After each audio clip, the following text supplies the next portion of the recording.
U.S. policy towards Syria has been a hotly argued subject here in Washington ever since the 2011 uprisings turned into a full-blown civil war. That debate continues today.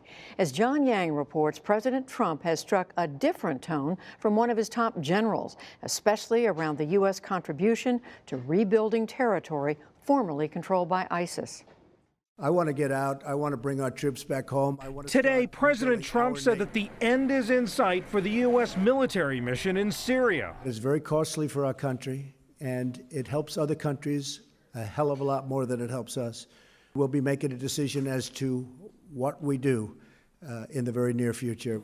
Barely a mile away at a separate event in Washington, the head of U.S. Central Command had his own take on the fight against ISIS and what comes after it. The hard part, I think, is in front of us, and that is stabilizing these areas, consolidating our gains, getting people back into their homes, addressing the long-term issues of reconstruction. U.S. military leaders and Defense Secretary Jim Mattis have said the U.S. should remain in Syria until ISIS is wiped out. But Mr. Trump took the Pentagon by surprise last Thursday with this declaration. We'll be coming out of Syria like very soon. Let the other people take care of it now. Then came reports the administration froze $200 million in recovery funds for areas liberated from ISIS. Some 2,000 American service members are currently on the ground in Syria, the bulk Special Operations Forces. Last week, an American and a British soldier were killed by a roadside bomb. It happened in the northern city of Manbij, near the Turkish border, where a new front in the grinding Syrian conflict is open. With U.S. help, the largely Kurdish Syrian Democratic Forces recaptured Manbij from ISIS in 2016. Last month, Turkey launched an assault on Kurdish forces to the west in Afrin. Turkey's President Recep Tayyip Erdogan threatened to drive the Kurds from Manbij next. The Turkish operation has pulled Kurdish fighters from battling ISIS remnants in eastern Syria, possibly allowing the militants an opportunity to regroup. U.S. reinforcements arrived in Manbij in recent days, an apparent sign that, for now at least, they will stay as a counterweight to the Turkish moves. Meanwhile, Russian President Vladimir Putin arrived in Ankara today for meetings with the leaders of Turkey and Iran. Tomorrow, they'll discuss the future of Syria without the United States. For more on where the United States, its allies, and its adversaries stand on the complex battlefield of northern Syria, I'm joined by Mona Yacoubian. She was a Deputy Assistant Administrator in the Middle East Bureau at the U.S. Agency for International Development from 2014 to 2017, and Amberin Zaman, a columnist for Al Monitor, an American website that reports on U.S. foreign policy in the Middle East. Welcome to you both.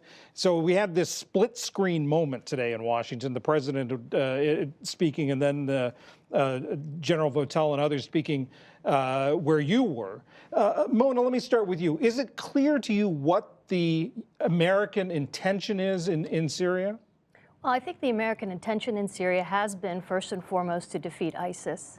And I don't think that has shifted. I do think, though, that what we saw today playing out almost in real time are some of the tensions or the challenges that U.S. policy faces, with President Trump, who has been fairly clear that he's looking to pull U.S. troops out as soon as possible, while some of his key advisors are really underscoring the battle isn't yet fully won, and there's a need to maintain a U.S. presence there. Amber, this meeting in Ankara with Putin, Erdogan, and Rouhani from Iran, what is likely to come out, or what could come out of this?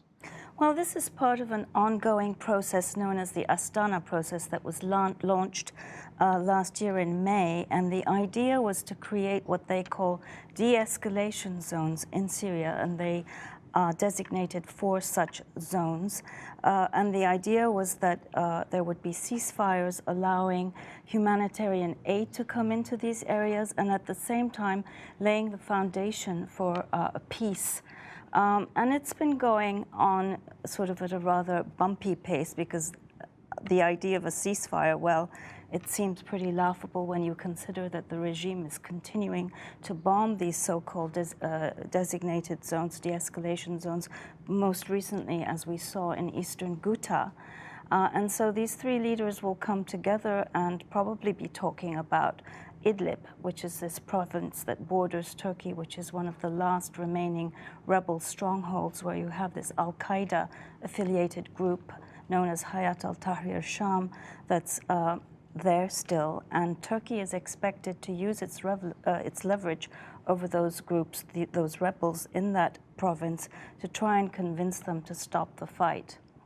So the United States is not participating in these talks that are going on now? No. And these countries, Iran, Russia, and Turkey, present this not as an alternative to the Geneva peace process that the United States is involved in, and the UN, obviously, but rather as a supplement to that will help bolster that process.